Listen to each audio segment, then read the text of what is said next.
At a high level in boxing, it's not enough to be fast and punch hard.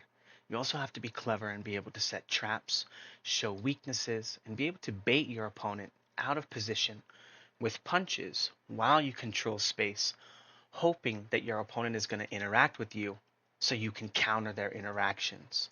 At a very, very high level, it's not very easy to just cross your opponent's line and hit them with hard shots. You have to bring them to you before you hit them. In this video, we're going to be talking about one of the reasons why it is that Tszyu gets into so many positions like this and doesn't find any offense. Why he winds up following guys around and not really being able to make the most out of moments like this where he'll pin guys up against the ropes, have the ring completely cut off, and not be able to find any offense. Why he's constantly lets people off the hook in these positions.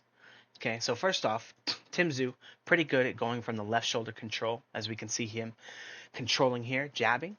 He gets a little bit of a reaction from Gosha, and he's able to counter right over the top and land an excellent shot.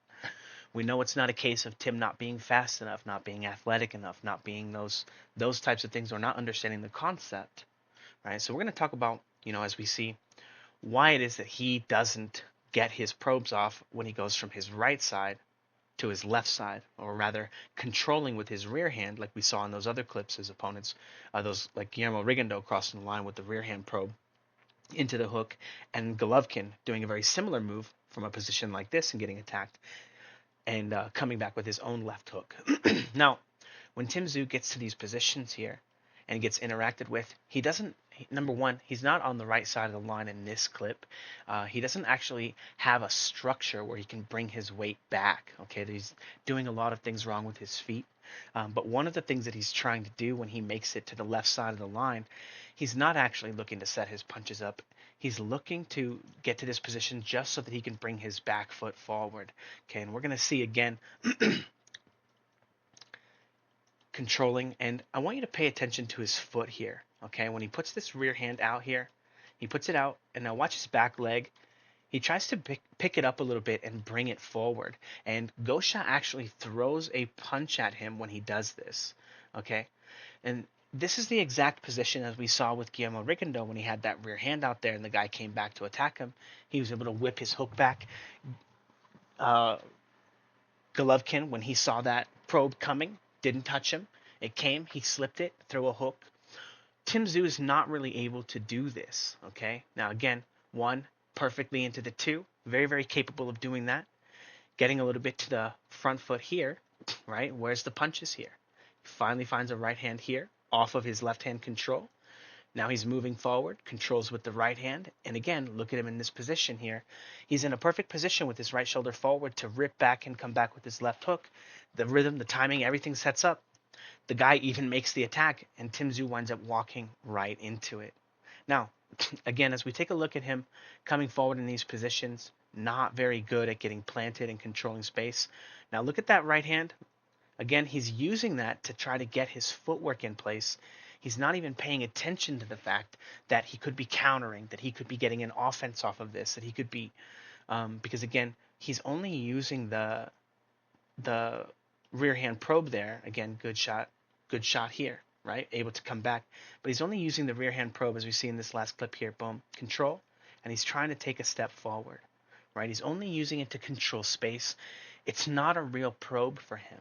He's not really looking for information. He's not really looking to interact. He doesn't really know how to interact on the left side of the line here.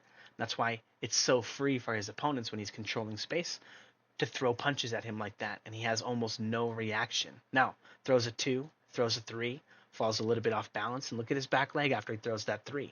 Again, very, very poor footwork here. Look at him have to get back into position with his back leg. Why did he have to move his back leg when he threw his hook anyway? Shouldn't he have been planted when he threw it? Again, all these little tiny small footwork things here are going to present a huge problem against somebody like Keith Thurman, who is very mobile, who's very fast on his feet, and is going to make a lot of some of this stuff that Tszyu is doing. Again, probing here with the rear hand, getting on the line with his opponent. Is he just not expecting a counter here? Is he not expecting I mean, that's exactly what you should be expecting when you throw a punch at your opponent, is that they're going to try to counter you. And then again, getting to this position, shifting forward more so than being able to land punches. Again, not really able to interact after he lets that rear hand go. And again, we can see it. It's also only to move his back foot.